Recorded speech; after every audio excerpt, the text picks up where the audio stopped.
반갑습니다. 돌집사TV입니다. 자, 이번 시간에는 버스 운전 자격시험 3과목 시작해 보도록 하겠습니다. 자, 안전 운행 요령에 대해서 나오는 파트지만 암기해야 될 부분이 상당히 있는 파트입니다. 자, 먼저 1장은 교통사고 요인과 운전자의 자세에 대해서 나오고 되어 있는데, 여기서 먼저 살펴볼 점 한번 살펴보고 시작해 볼게요.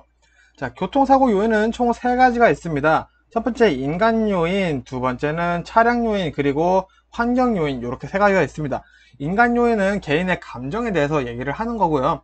차량 요인은 말 그대로 차량 상태에 문제 있는지 없는지에 따라서 발생된다, 교통사고가. 이런 내용이고요. 환경 요인은 비가 오는지 눈이 오는지 태풍이 부는지 뭐 이런 것들, 이 3가지가 교통사고를 만들어낸다 라고 되어 있습니다. 자, 보통은 한 가지만 발생하는 게 아니라 복합적으로 2개 이상이 복합적으로 발생해서 교통사고가 생긴다 라고 알아두시면 되겠습니다. 자, 1장에서는 사실 볼 내용이 없어요. 자, 1장 나머지는 너무 당연한 내용들만 나오기 때문에 바로 2장 보도록 하겠습니다. 자, 2장 운전자 요인과 안전 운행입니다. 자, 시력과 운전의 관계 보도록 하겠습니다. 자, 단골 문제죠. 자, 우리 정지 시력이라고 일단은 있습니다. 자, 요거는 란돌트 C표로 측정을 합니다. 뭔지 모르겠지만 란돌트 C표로 측정을 한다고 하네요. 자, 그리고 이 시력 기준이 나오는데 제 1종 운전면허는 두 눈을 동시에 뜬 시력이 0.8 이상이어야 하고요. 각각의 눈이 0.5 이상이어야 합니다.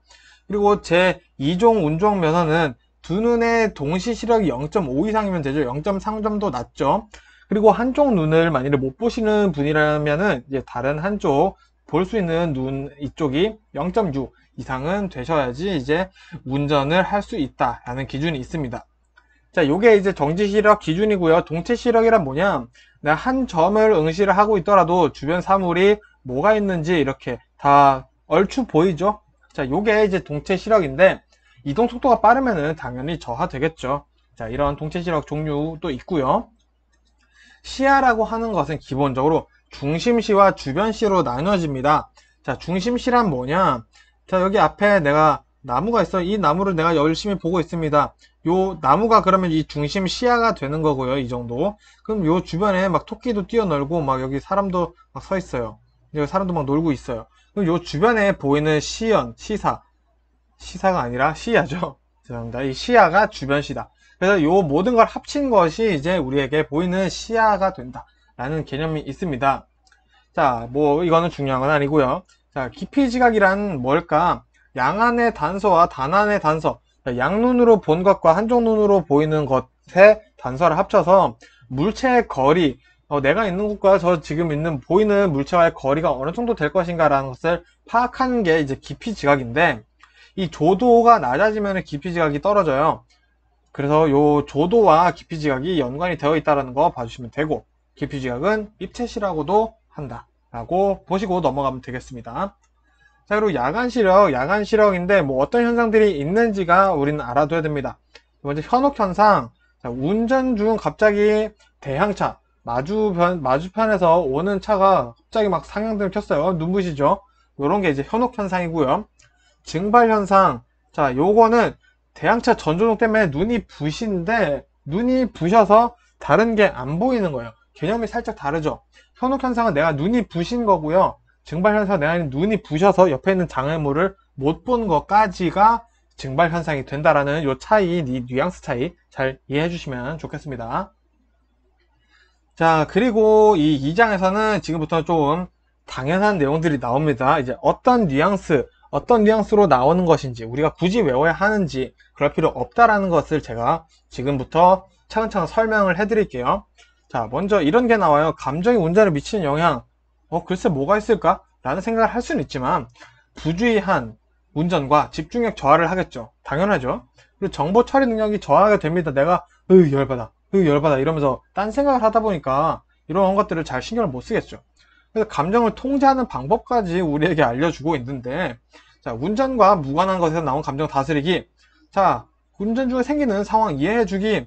자, 요거는 쉽지 않습니다. 하지만 문제에서, 자, 감정을 통제하는 방법으로 옳지 않은 것은 이라고 했을 때, 운전과 무관한 것이더라도 내가 화가 난 것은 화를 내도 된다. 뭐 이런 얘기가 나오면은 그건 좀 아니지 않나? 남들은 어떻게 생각하려나? 남들도 나랑 비슷하게 생각할 것 같은데? 라고 생각하면은 그거는 여러분의 생각이 맞은 거예요. 이제 그런 식으로 문제를 푸시면 됩니다. 또 한 번 더, 하나 더 볼게요. 운전 중에 스트레스와 화를 줄이는 방법. 자, 다른 운전자의 실수를 예상하기, 방어 운전이죠. 방어 운전하는 거. 그리고 기분이 안 좋을 때는 운전하지 않기. 자, 사실은 이게 맞는 말이죠. 기분이 안 좋아도 운전을 해야 되는 상황도 있지만, 어쨌든 기분이 안 좋을 때는 운전하면 더 위험할 수 있다. 이거는 사실은 맞는 말이죠. 자, 이런 식으로 해서 내용들이 계속 나와요. 자, 피로가 운전에 미치는 영향. 정신력이 당연히 하락하죠. 피곤한데. 주의력, 사고력, 판단력, 집중력, 의지력, 감정 조절 능력 등등 계속 떨어지게 됩니다.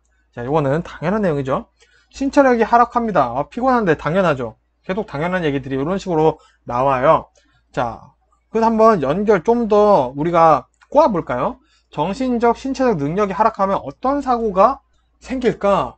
라고 우리가 상상을 해보는 것도 문제를 푸시는데 도움이 됩니다. 왜? 이런 문제가 실제로 나와요. 너무 땡큐 아니야? 땡큐 맞습니다. 이런 거는 당연히 우리가 맞고 넘어가야겠죠.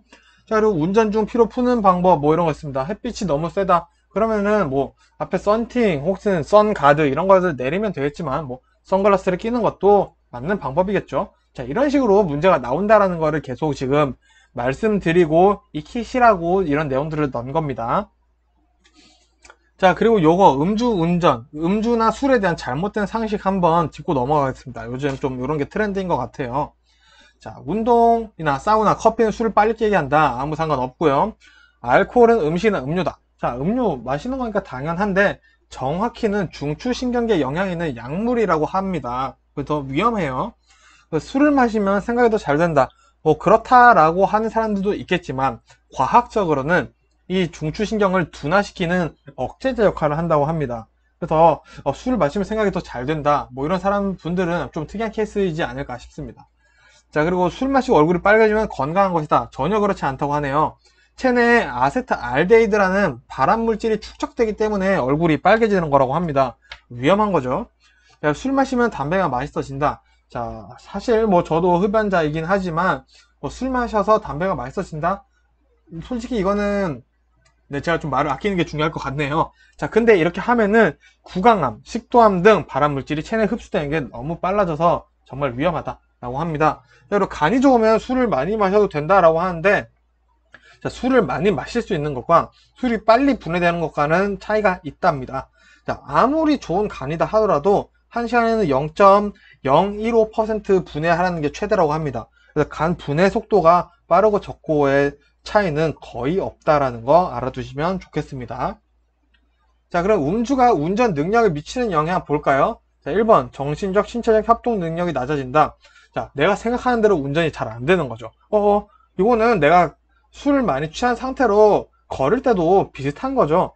자, 이런 게 운전에도 나타난다라는 거고요. 시력, 지각 능력 저하합니다. 자, 이거는 내가 정말 만취된 상태를 생각해 보시면은 이거는 사실 다 알 수 있는 내용이에요. 뭐 주의력 감소, 정보 처리력 감소, 판단 능력 감소. 이것도 술에 취하면 당연히 이렇게 되겠죠. 자, 자동차도 마찬가지 술 취한 사람처럼 비틀거리게 되겠죠. 이런 거는 차선 침범까지 연결될 수 있다. 이렇게까지 같이 봐주시면 되겠습니다. 그리고 여기서 중요한 거, 음주운전은 2차 사고와 대형 사고의 유발 요소가 된다는 거 꼭 알아두시면 되겠습니다. 자, 지금 우리가 이거를 굳이 외워야 되나 싶은 내용들이 나오고 있어요.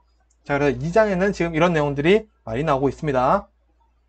자, 그리고 교통약자에 대해서 한번 알아보도록 하겠습니다. 교통약자라고 하면은 어린이, 그리고 노약자, 그 나아가 임산부, 그리고 차를 타고 있지 않은 보행자들까지 포함이 되고 있습니다. 자, 그래서 이 교통약자에 대해서 알아보도록 하면은 일단 보행자에 대해서 보면은 보행자 있을 땐 당연히 서행하고 조심하고 주의해야 돼요.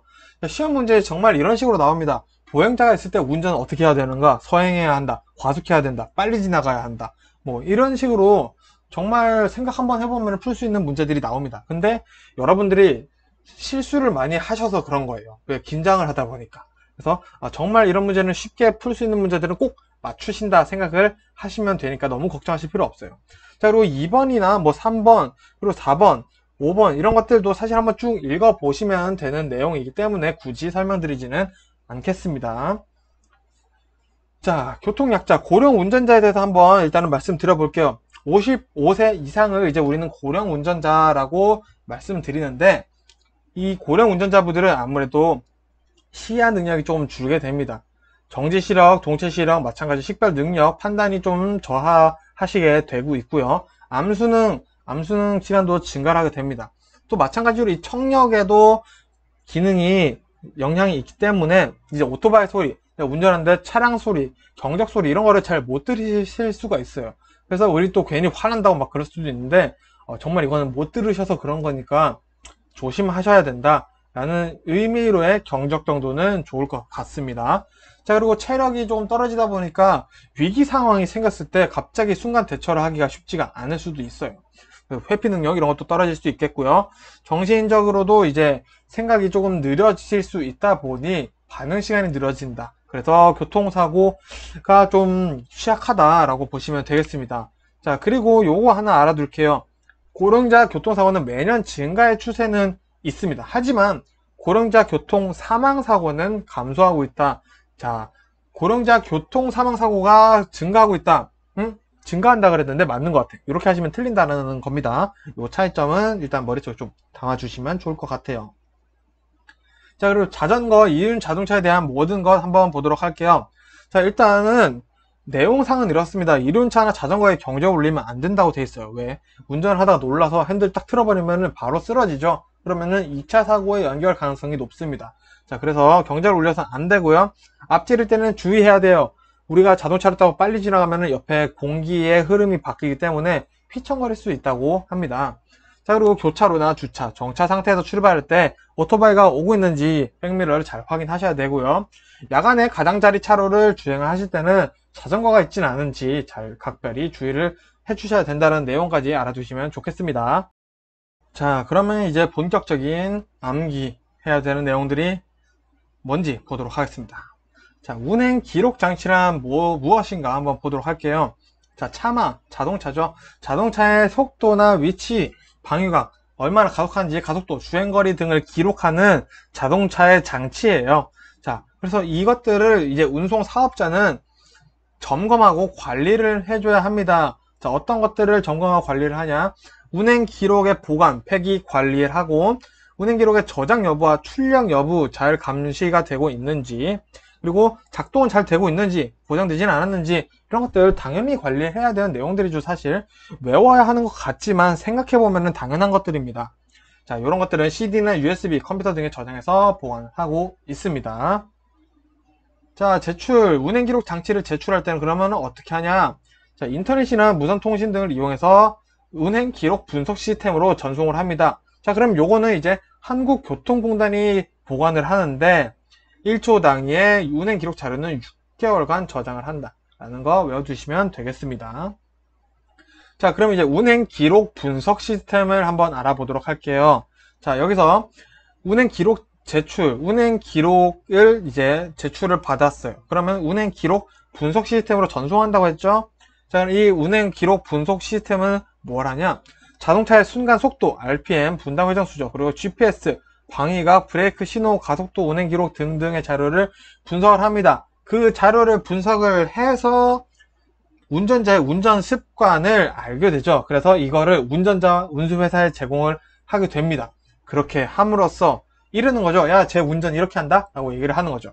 그러면은 운전자와 운전회사는 운전 이렇게 하시면 안 돼요 하면서 문제점을 알게 되겠죠. 그런 것들이 이제 개선을 해나가면서 교통사고를 예방하려고 하는 목적이다. 즉, 운행 기록 분석 시스템은 교통사고를 예방하려고 하는 거구나 라고 알아두시면 됩니다. 지금 제가 말씀드린 순서 보시면은 외워야 하는 것 같지만 이해를 할 수 있는 부분들이죠. 자, 이런 식으로 이해를 해주시면 되겠습니다. 자, 그럼 어떤 것들을 분석하는지 이런 것들은 외워야 되는 거죠. 자, 일단 자동차의 운행 경로에 대한 궤적, 운행 경로를 보는 거죠. 자, 그리고 운전자별, 시간대별, 운행 속도, 주행거리 이런 게 다 다르겠죠. 이런 것들을 이제 다 받아서 비교를 해보는 거고요. 진로 변경이 얼마나 했는지, 사고 위험 날 뻔했는 건 없었는지, 과속하진 않았는지, 급출발하지 않았는 거지, 이런 등등의 위험한 운전을 하진 않았는지 분석을 합니다. 그리고 그 밖의 운행이나 사고 상황에 대한 확인을 함으로써 교통사고 예방을 하기 위해서 하고 있다라는 게 연결돼서 머릿속에 남아 계셔야 됩니다. 자, 넘어가면 되겠죠?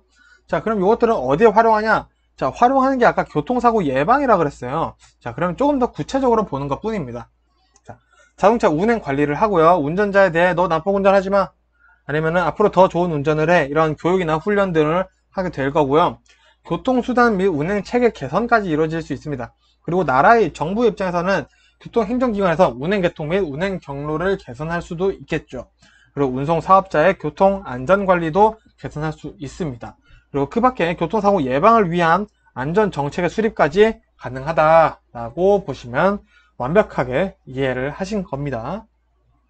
자, 그래서 1장, 2장을 정리를 해보면은 보셔서 아시겠지만 외워야 할 부분은 정해져 있습니다. 근데 심지어는 그 부분도 어느 정도 이해가 가능한데 맞는 말이야, 이런 식으로 이해를 할 수도 있어요. 그래서 이런 식으로 좀 암기를 해주시면 되고요. 어린이, 노약자, 임산부는 늘 보호해야 한다라는 개념 머릿속에 꼭 담아주시고, 이거는 객관적이고 아주 FM적으로 생각해 보시면 됩니다. 앞에 사람이 지나가고 있어요. 무단횡단이라 할지라도 우리는 멈춰야 됩니다. 이런 내용들로 생각을 해보시면 되고요. 곰곰이 잘 생각해 보시고 집중해서 풀 수 있는 부분들이 어느 정도 많이 나오는 파트이기 때문에 말씀드렸던 것처럼 외울 것만 외우면 된다로 1장과 2장을 마무리해 보시면 되겠습니다. 자, 그러면 이제 3장과 4장 볼 건데 어떤 식으로 공부를 해야 되는지 포인트 먼저 보도록 할게요. 자, 여기서 시험에 자주 나오는 부분들이 있습니다. 그래서 신경 써서 공부를 해 주셔야 되고요. 용어에 대한 이해가 필요합니다. 자, 간이휴게소와 일반 휴게소의 차이점, 이 정도는 알아두셔야 된다라는 얘기예요. 그래서 외울 게 1장, 2장보다는 조금 더 많습니다. 하지만 걱정하실 필요는 없고요. 집중해서 잘 보시기만 하셔도, 들으시기만 하셔도 머릿속에 남도록 제가 도와드리도록 하겠습니다. 자, 그럼 3장 보도록 하겠습니다. 자동차 요인과 안전 운행에 대한 얘기가 나옵니다. 자, 자동차의 여러 가지 물리적 현상들에 대해서 한번 말씀드려 볼게요. 요거 시험에 제일 자주 나와요. 자, 일단 원심력. 원심력은 보통 계산 문제가 간혹 나옵니다. 속도가 2배가 차이 나면은 원심력은 4배가 작용해요. 자, 그래서 예를 들어 보면은 50km로 커브를 도는 자동차는 25km의 속도로 도는 커브를 도는 자동차보다 원심력이 4배로 발생합니다. 자, 왜냐? 속도가 2배 차이가 나고 있어요. 자, 요거는 원심력 4배 작용이 된다라는 겁니다.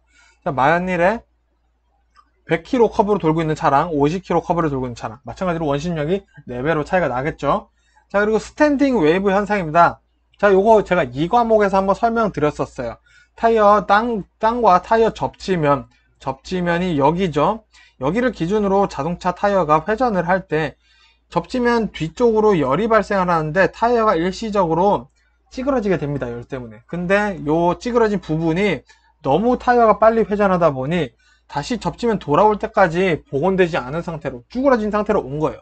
그러다 보니까 타이어가 쭈글쭈글한 상태로 돌게 되겠죠. 그래서 진동이 생기게 됩니다. 그 진동에 물결이 남는다라고 얘기를 해서 스탠딩 웨이브 현상이다 라고 얘기를 합니다. 이거는 심한 경우에 타이어 파손까지 연결될 수 있고요. 자동차마다 다르지만 보통 시속 150km/h의 전후로 스탠딩 웨이브 현상이 발생한다라는 거 같이 알아두시면 됩니다. 그래서 요거를 해결하기 위해서는 죄송합니다. 속도를 낮추는 것이 가장 중요하겠고요. 타이어 공기압 높이는 것도 도움이 되고 마모 타이어, 재생용 타이어를 사용하지 않는 게 스탠딩 웨이브 현상을 방지하는 대안이다 라고 알아두시면 되겠습니다. 자, 그리고 수막 현상 볼게요. 수막 현상은 많이 알고 계시죠? 자, 요거 2과목에서도 말씀해 주시지 않으셨어요? 근데 3과목이 또 나왔어요. 그러면은 중요하다라는 거죠. 자, 요거는 쉽게 말씀드릴게요. 물이 고여있는 노면 위를 타이어로 빨리 지나갈 때 생깁니다. 자, 80km/h가 됐을 때 부분적인 수막 현상이 일어나고요. 100km가 넘었을 때 물 위를 지나면은 수막 현상이 일어납니다. 이 속도도 한번 알아주시면 되겠습니다. 자, 그래서 예방 방법은 당연히 천천히 가는 거겠죠. 그리고 마모 타이어, 재생용 타이어 쓰지 않는 거고요. 타이어 공기압 높이고, 그리고 배수 효과가 좋은 타이어를 사용하는 겁니다. 그게 바로 리브형 타이어다 라는 거 알아두시면 되겠습니다. 자, 그리고 페이드 현상, 요것도 이 과목에서 말씀하셨잖아요. 중요해서 그래요. 자, 내리막길에서 브레이크를 반복 사용하는 겁니다. 요거는 풋브레이크를 반복적으로 사용하다 보면은 브레이크 라이닝에 그리고 드럼에 마찰열이 축적되기 시작해요. 그래서 이 마찰 개수가 저하되면서 브레이크가 잘 안 밟히게 됩니다. 위험하죠. 자, 요거를 이제 페이드 현상이라고 얘기를 하고요. 추가로 워터 페이드 현상이라는 게 있어요. 자, 브레이크를 위한 마찰재들이 있죠. 라이닝이라던가 뭐 드럼 이런 것들이 있습니다. 근데 요게 물에 젖어서 미끄러지는 거죠. 그래서 마찰 개수가 저하돼서 미끌리는 거예요. 그래서 요거는 물이 고인 도로나 우리 홍수 나서 수중 도로에서 자동차가 주행되고 있을 때 워터 페이드 현상이 발생한다라는 거 같이 알아두시면 되겠습니다. 자, 그럼 이런 일이 생겼을 때 어떻게 해결하나요? 자, 브레이크 회복을 위해서 풋브레이크를 천천히 밟는다거나 엔진 브레이크를 같이 활용해서 속도를 줄여주시는 게 대안이 되겠습니다. 베이퍼로 현상, 이 과목 보신 분들 아시겠지만 한번 더 들어볼게요. 자, 내리막길에서 마찬가지, 내리막길에서 풋브레이크를 과다 사용한 겁니다. 대신 요번에는 브레이크 액이 기화를 하기 시작해요. 그러다 보니까 이 브레이크 라인과 드럼이 탁 붙으면서 이제 마찰을 해줘야 되는데 브레이크 액이 기화하다 보니까 기포가 생기기 시작합니다. 그러니까 그 사이에 틈이 생기겠죠. 그래서 브레이크가 잘 안 먹히게 되는 거예요. 그래서 이 발생 원인, 브레이크 드럼이 과열되거나 브레이크 액이 변질되거나 불량해서 생기는 것이 베이퍼 록 현상이다 라고 보시면 되겠고요. 이런 걸 어떻게 해결하냐? 저단 기어를 놓는다는 게 엔진 브레이크를 쓴다는 거죠. 엔진 브레이크와 풋브레이크 사용을 줄인다. 엔진 브레이크를 사용하면서 풋브레이크를 줄이는 거죠. 이렇게 해결할 수 있습니다. 자, 그리고 모닝 현상. 이건 이 과목 때 안 나왔던 거예요. 자, 근데 이름 보면 일단 모닝, 아침이죠. 굿모닝 할 때 그 모닝입니다. 자, 왠지 한번 볼게요. 이 모닝록 현상은 습하거나 비가 자주 와서 브레이크 드럼에 녹이 쓰는 거예요. 자, 우리도 녹이 쓴 철을 만져보면 까끌까끌하죠. 그래서 마찰 개수가 너무 높아져 버리게 됩니다. 그래서 내가 브레이크를 살짝만 밟아도 확 멈추는 현상이 발생해요. 그게 모닝록입니다. 아침에 습하죠. 그래서 아침에 자주 발생한다 하여 모닝록입니다. 그래서 이거는 해결 방법은 내가 서행 천천히 가면서 브레이크를 살짝씩 밟아주다 보면은 그 녹이 자연스럽게 사라져요. 이제 간단한 거니까 요거는 알아두시면 좋을 것 같습니다. 자, 그러면 이제 선의 특성과 방향성에 대해서 스티어에 대한 얘기들이 나오는데 요 스티어에 대해서 한 번에 정리를 해보도록 하겠습니다. 자, 스티어의 종류는 두 가지로 나뉘어집니다. 언더스티어와 오버스티어가 있는데 이게 무슨 말이지 어렵네. 자, 일단은 설명해 드려 볼게요. 자, 자동차가 코너링을 합니다. 좌회전한다고 예를 들게요. 좌회전을 하는데 내가 핸들을 촥 돌렸는데 내 차가 너무 빨라가지고 회전을 내가 다 못한 거예요. 그래서 앞으로 튕겨 나가는 겁니다. 요거는 전륜구동 차량에서 주로 발생을 합니다. 자, 이게 무슨 말이냐? 오버스티어까지 설명드리고 제가 말씀드릴게요. 자, 오버스티어도 마찬가지로 제가 운전하고 있습니다. 왼쪽으로 코너링을 하려고 그러는데 내가 왼쪽으로 핸들을 돌렸는데 너무 돌아가 버린 게 거의 유턴 수준으로 돌아가 버려 가지고 회전 반경 안쪽으로 들어가 버리는 겁니다. 이거는 또 후륜구동 차량에서 주로 발생해요. 자, 이제 그림을 그려서 제가 설명 드려보도록 하겠습니다. 자, 도로에서 내가 이렇게 가고 있습니다. 자동차가 이쪽으로 가고 있어요. 근데 내가 핸들을 이쪽으로 돌렸어요. 근데 너무 빨랐어, 속도가. 그래서 자동차가 이렇게 나가 버렸습니다. 요게 언더스티어고요. 1번 언더스티어입니다. 두 번째, 오버스티어도 마찬가지예요. 내가 이렇게 차량 이렇게 가고 있는데 좌회전이네, 좌회전 틀어야지 했는데 속도가 너무 느려버린 거예요. 그래서 차가 이렇게 가버린 거예요. 우리는 이쪽으로 가야 하는데 말이죠. 그래서 이게 오버스티어다. 오버스티어는 너무 많이 돌아버린 것이다. 이렇게 이해를 해보시면 될 것 같습니다. 자, 그리고 타이어의 마모에 영향을 주는 요소 한번 보도록 할게요. 요거는 생각해보시면 사실 당연한 건데 한번 읽어보시라고 넣어놓은 거고요. 시험 문제에서는 이런 것들을 제외하고 막 허무맹랑하게 나옵니다. 날씨는 약간 애매하네요. 날씨는 영향이 있을 수도 있겠죠. 너무 뜨겁다던가 비가 너무 많이 온다던가. 자, 근데 이런 게 아니라 대기압 이런 내용들이 나옵니다. 대기압, 고기압, 저기압 이런 것들은 사실 타이어 마모에 영향이 아주 없다고 할 수는 없겠지만 거의 있다고 할 수도 없죠. 그래서 타이어 마모에 영향을 주는 건 타이어 공기압, 그리고 차가 무거우면은 마찰 개수가 높아진다라고 말씀드렸죠. 자동차의 속도, 커브, 내가 왼쪽으로 들면은 좌회전을 하면은 왼쪽에 있는 타이어가 하중을 많이 받겠죠. 브레이크 놓으면 이런 것들이 있습니다. 그래서 요거는 한번 쓱 읽어보시면 되고요. 자, 그리고 안전거리 요거 이제 말씀드리고 3장 마무리 하겠습니다. 자, 요거는 제가 1과목에서도 한번 설명을 드린 것 같아요. 즉, 중요하다라는 거죠. 자, 일단은 공주거리, 제동거리 볼게요. 공주거리는 위험을 인지하고 내가 브레이크를 밟아야겠다라고 생각이 든 순간부터 브레이크를 밟은 순간까지가 공주거리. 차가 진행한 거리는 공주거리. 그 걸린 시간이 공주시간입니다. 자, 그럼 제동거리는 뭐냐? 브레이크를 밟은 순간부터 자동차가 완전 정지된 시간까지 아예 움직이지 못하는 상태까지 됐을 때 걸린 시간, 그리고 그때까지 주행한 거리가 제동거리가 됩니다. 그래서 이 공주거리와 제동거리가 합해지게 되면은 이제 정지거리가 되는 거예요. 그래서 이 개념 알아두시면 되겠습니다. 그래서 인지 순간부터 브레이크 밟은 순간까지 여기가 공주라고 보시면 되고요. 브레이크부터 완전 정지까지 여기가 이제 제동이다 라고 보시면 되겠습니다. 그래서 공주와 제동을 합치면은 정지가 된다라고 아시면 되겠습니다. 자, 그리고 추가로 안전거리 미확보 사고의 기준, 요거는 뭐 3과목 나오는 내용은 아닌데 한 번 더 말씀드리려고 넣었어요. 자, 앞차가 급정지를 할 이유가 있었는지 없었는지가 중요합니다. 자, 앞차가 급정지를 할 이유가 있었어요. 그러면은 이거는 안전거리 미확보 사고라고 하진 않습니다. 자, 그래서 요 기준을 나눌 수 있는 두 가지 말씀드려 볼게요. 앞차가 후진을 했는지 고의로 급정지를 했는지. 자, 요거는 내가 안전거리를 확보를 했다 하더라도 앞차가 갑자기 후진해 버리면은 요거는 내가 앞차 안전거리를 확보를 하지 않았다 하더라도 안전거리 미확보 사고다라고 할 수는 없다라는 겁니다. 그래서 요 앞차가 후진하거나 고의로 급정지를 한 경우는 안전거리 미확보에 해당이 되지 않아서 내 과실이 잡히지 않는다라는 거 잘 알아두셨으면 좋겠습니다. 자, 그래서 일단 3과목 첫 번째 영상은 여기서 마무리를 하도록 하고요. 다음 시간에는 4과목, 이제 4과목이 아니죠. 3과목 4장부터 다시 말씀드리도록 하겠습니다. 자, 고생 많으셨습니다.